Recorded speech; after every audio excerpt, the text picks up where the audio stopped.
Thep and Chief Rising Water's Necklace, written and read by Goss Lindsay. Hi, my name is Thep.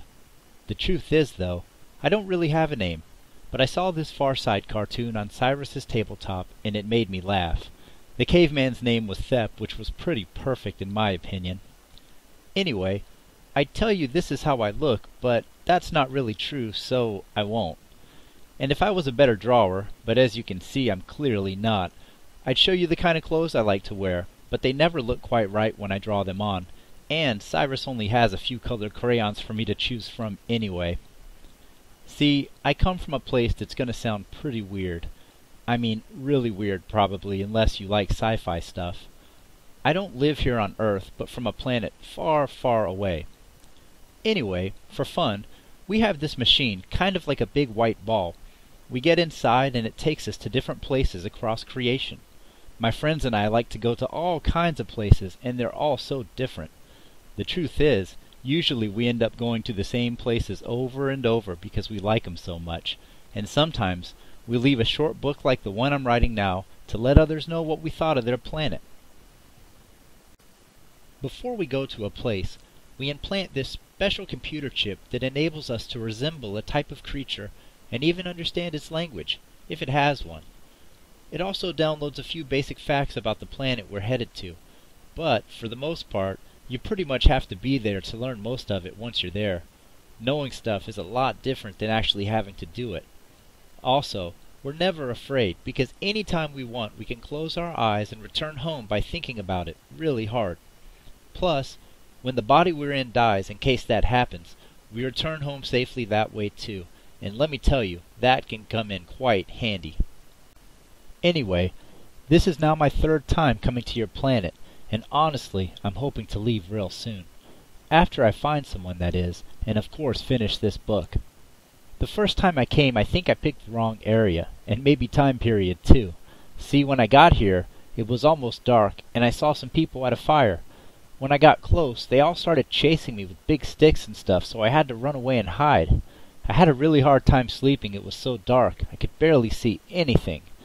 Then, when the sun came up, there was this huge green dinosaur moving towards me. I didn't know it was called a dinosaur until this trip, but that's definitely what it was. I went home way before it got me. A while later, I decided to try again and come back a second time, and that was a really cool trip. Actually, that's why I'm back this time. When I got here, there was a big village of people with teepees everywhere, and the planet was super green.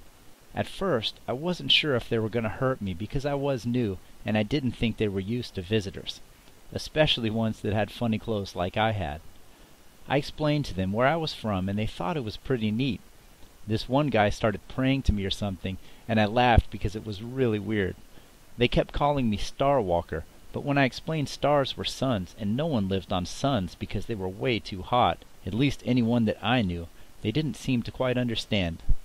I didn't really care though, and they were fine with me staying for as long as I wanted after I spent a few days with them. I told them I'd probably leave after a few months, but was excited to stay. Let me tell you, they had tons of questions.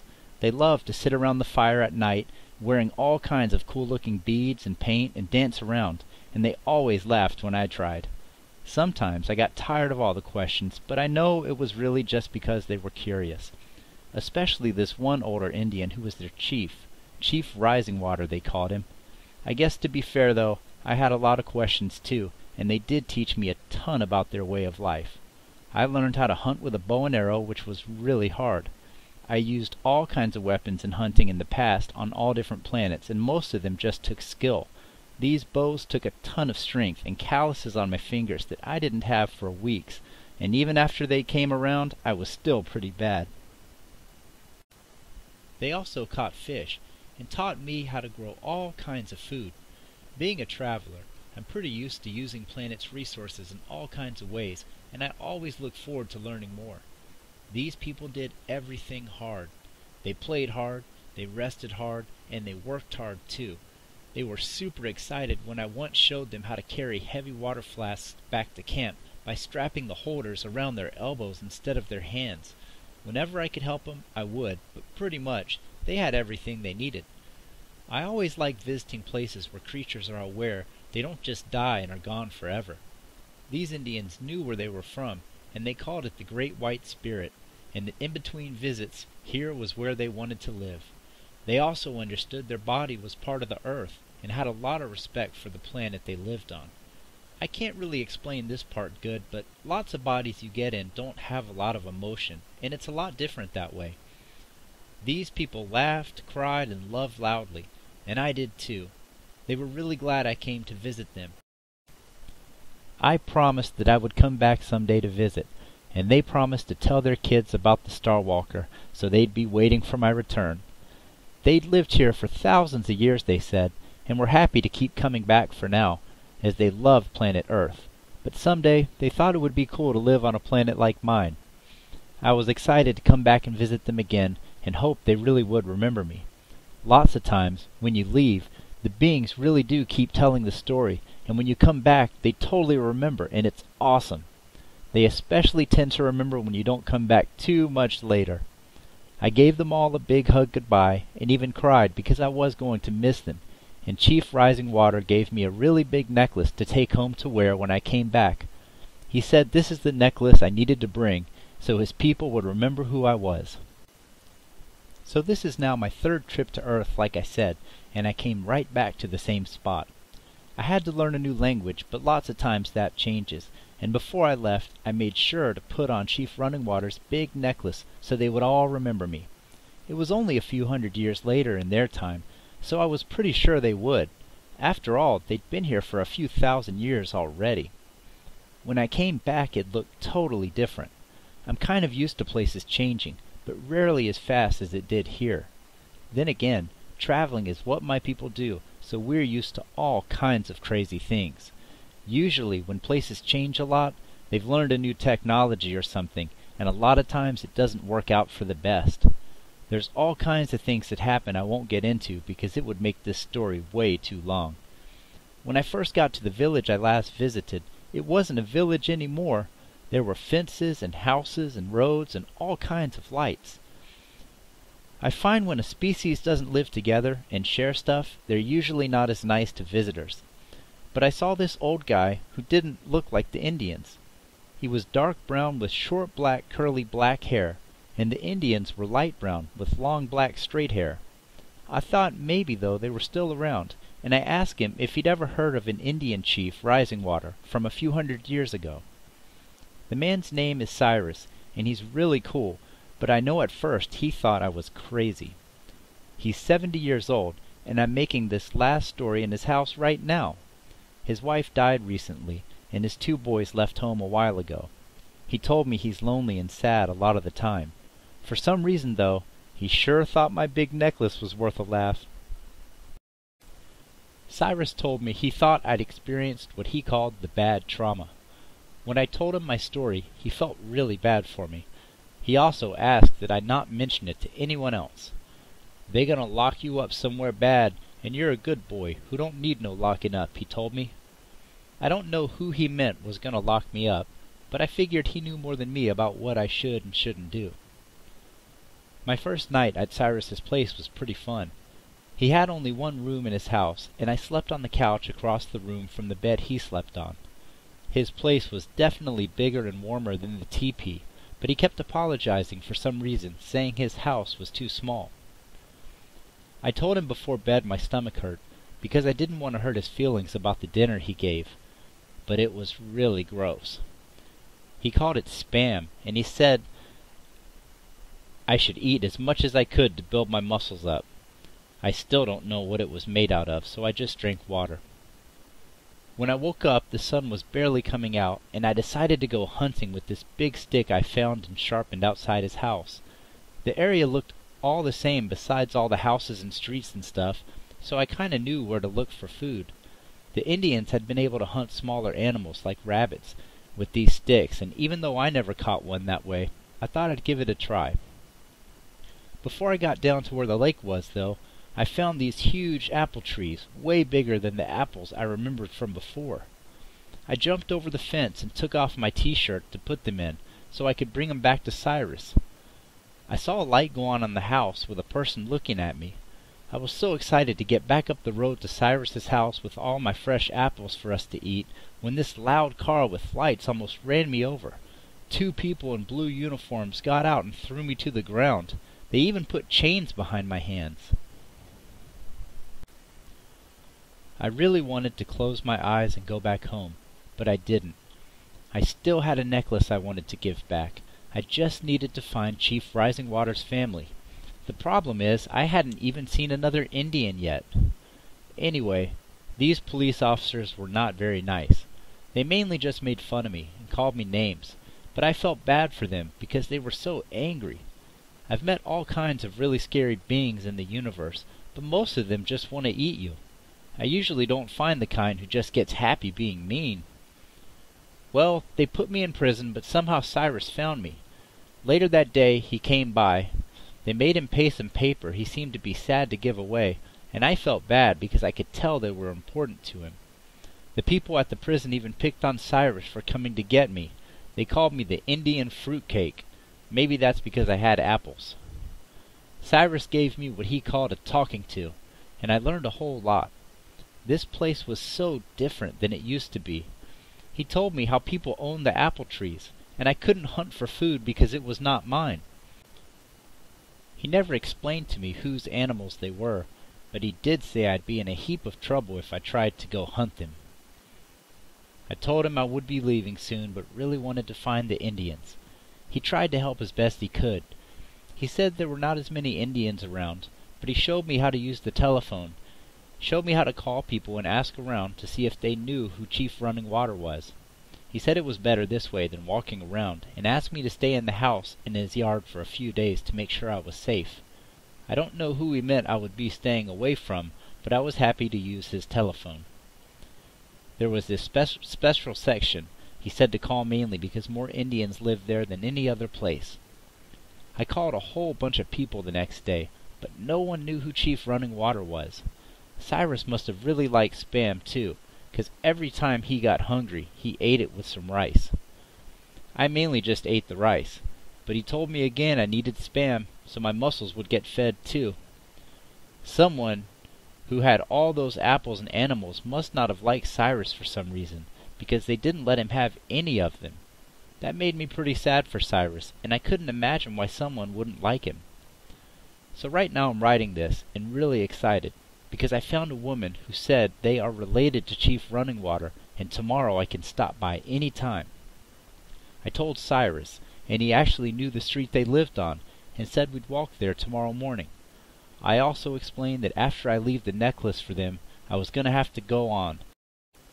I told him not to worry, though, because first I'd have to come back to his house and finish my story. Cyrus didn't like to wake up early, but I was so excited to go I could barely wait. When he did get up, we started walking, and it was a long walk.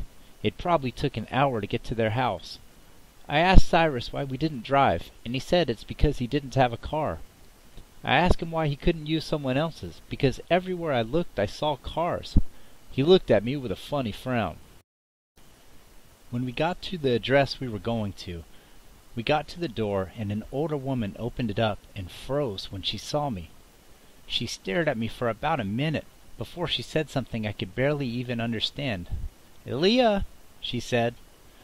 A little girl ran to the door, and when she saw my face, she froze just like the older woman. Finally, they invited Cyrus and I inside. They had a way bigger house than Cyrus, and I finally knew why he felt like his house was small. They had a whole big room downstairs and a whole different room with 2 beds beside it. We all sat down in the big room, and everyone was still really quiet. The older woman slowly pointed to my necklace and asked me what it was. I explained to her it was Chief Rising Water's necklace from many years ago, and he gave it to me on my last visit. She looked at me like I was not telling her the truth, and asked my name. "Well," I said, "Thep's my name, but Chief Rising Water called me Starwalker." Both the woman and the child's face looked super surprised, but they weren't scared anymore. "Go get it, Elia," the older woman said. The girl returned with the necklace that looked exactly like the one I was wearing. Chief Risingwater made this after you left and passed it down telling the story of the visit from the Starwalker. That he would return one day and be wearing a necklace that looked exactly like it. The story was so old that we did not know for sure if it was real, the grandma said. I found out that Aaliyah and her grandmother Sumi lived together in this house and were the people of Chief Runningwater's tribe. They'd heard many stories about me, and I laughed because a few of them weren't quite true, so I told them what really had happened. I was still being given credit for teaching the tribe how to lift very heavy objects with the straps on their elbows.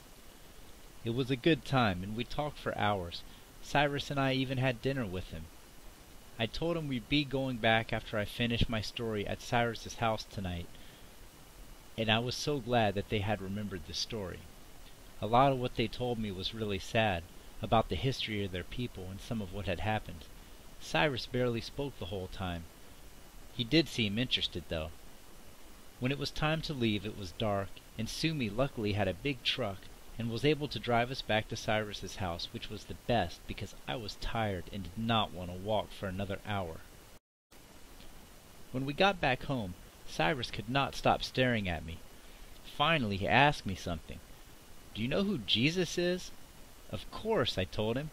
I explained we each get a planetary overview before we travel somewhere, and that Jesus was the chosen guardian for Earth.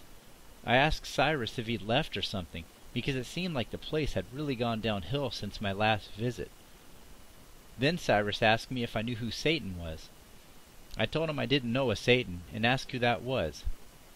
Cyrus went ahead and explained that there were some demons that had come here to Earth and tricked a whole bunch of people, and that their leader was named Satan. He said that more and more people got lost here and forgot that they're from God, and they stopped asking for Jesus' help. He asked me if I knew anything about that. "Finally," I said, "now it makes some sense. On my planet we call them dark parasites, which are basically a species that does not like God, and they want to remain separate from the light. They try and get people confused, so they create negative emotions, because that's actually what they eat." I was trying to put it into terms that were mostly factual, but that Cyrus would hopefully understand. "See," I said, "they usually can't die and go to heaven, only because they can't find it even if they did die. They've totally forgotten where they're from, and that's why they have to parasite off of actual living beings without producing anything of value." Cyrus seemed pretty interested in the topic, so I told him a little more. "There's all kinds of these dark parasites," I said, "all over existence. I explained how there are worlds within worlds, and really, depending on what type of species you're inhabiting, limits your perception at the time to only what that form is able to perceive. I told him not to worry about anything, though. For the first time, Cyrus laughed out loud. "Don't worry," he said. "You're telling me we have dark demonic parasites and not to worry?" "Not at all," I said. "I know it seems bad when they really infect a place like a virus. It can be pretty dangerous too, because initially sentient beings can lose their awareness and become lost being around so much confusion. But you're fine, Cyrus. You know where you're from." Cyrus began to cry. He told me that he wasn't worried about himself, but his 2 sons. "I don't know what to tell him," he said. "I don't know how to bring them back to remember where they're from. Now, there's plenty of beings who are really good at this part, but it's not really what I do."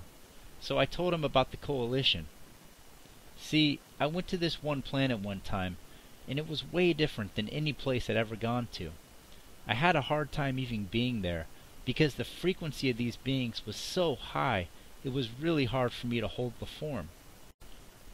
Obviously, God does not fight. God's just love, kind of like a place, like being in the ocean, where you don't know if you're a drop or the ocean. But the universe is highly structured, which makes it work, and plenty of volunteers that love God join the coalition, which is why, Cyrus, you don't have to worry."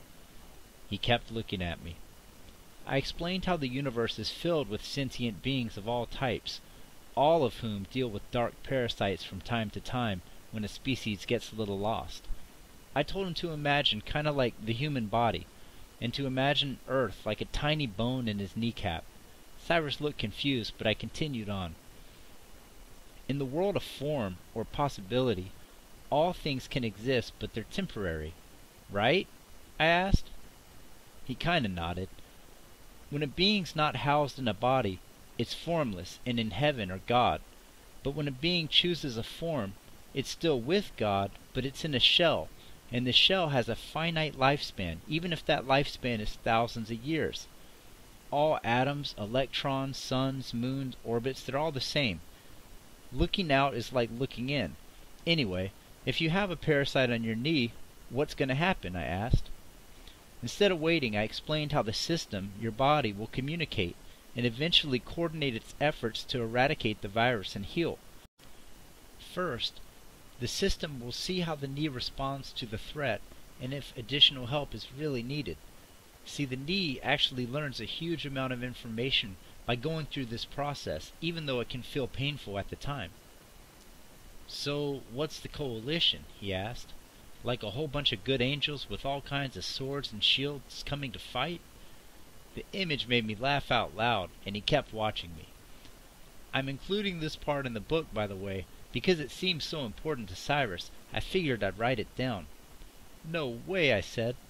The coalition is the most honored and sacred place to serve in the world of form. No entity in any form that I am aware of vibrates any closer to God than these. When Jesus is ready, he'll call him in.